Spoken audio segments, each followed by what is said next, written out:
What if the choices you make in the voting booth are not just political preferences, but a direct reflection of whether you truly stand with the eternal truth or surrender to a system that mocks it? What if staying silent or picking the wrong side means handing over the future of your children to forces that rewrite the very design of creation? Why do so many who claim to follow the Word allow their convictions to bend under the pressure of a culture that calls light darkness and darkness light? Is it possible that the greatest betrayal is not from outsiders, but from those within the faith who compromise on the unchangeable? These questions demand an answer if we want to reclaim what has been lost in this chaotic time. Hi, I am Brad.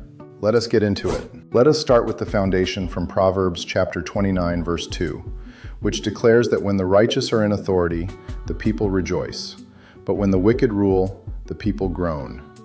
This is not some abstract idea, it is a binary reality. Righteous leadership brings stability and joy because it aligns with the Creator's design, while wicked rule leads to oppression and chaos, where society groans under the weight of decisions that invert good and evil. We see this playing out today in places where policies prioritize fleeting trends over eternal truths, causing families to suffer and communities to fracture. Now consider Proverbs chapter 29, verse 18, where it says that where there is no vision, the people perish, but he that keeps the law, happy is he.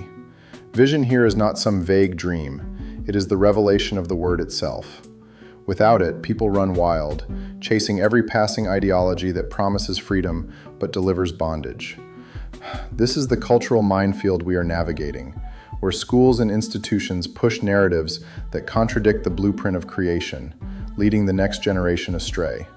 But those who hold fast to the law find true joy, because it provides the guardrails that keep society from spiraling into disorder. Diving deeper, Romans chapter 12, verse 2 instructs us not to be conformed to this world, but to be transformed by the renewing of your mind, that you may prove what is that good and acceptable and perfect will of God.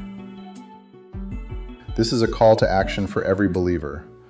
Salvation changes the heart, but we are responsible for renewing the mind daily through the Word. In a world where platforms reward rebellion against design, whether in relationships or the protection of the vulnerable, we must discern and reject those paths. Conforming leads to apathy, where even those in the faith stay silent, allowing wickedness to gain ground. Building on that, 2 Corinthians chapter 10, verse 4 reminds us that the weapons of our warfare are not carnal, but mighty through God to the pulling down of strongholds.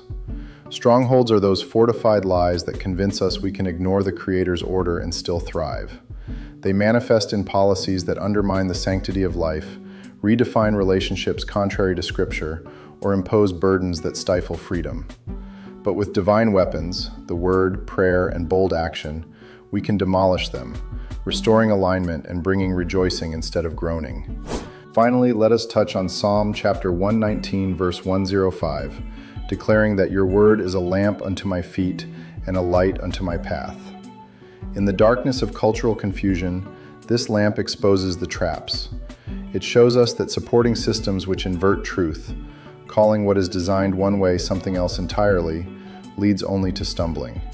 But following the light brings clarity, safety, and the ability to lead others out of the shadows. I want to encourage you right now. You are not alone in this fight.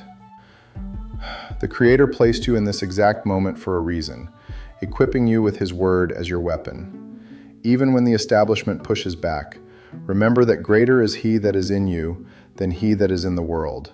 Stand firm and watch as strongholds fall and light breaks through. Your faithfulness matters more than you know. Thank you, friends, for talking to us today on Just Word Talks.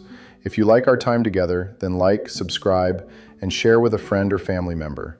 You believe we could bless, and that way we can all continue to grow together. Thanks again. God bless.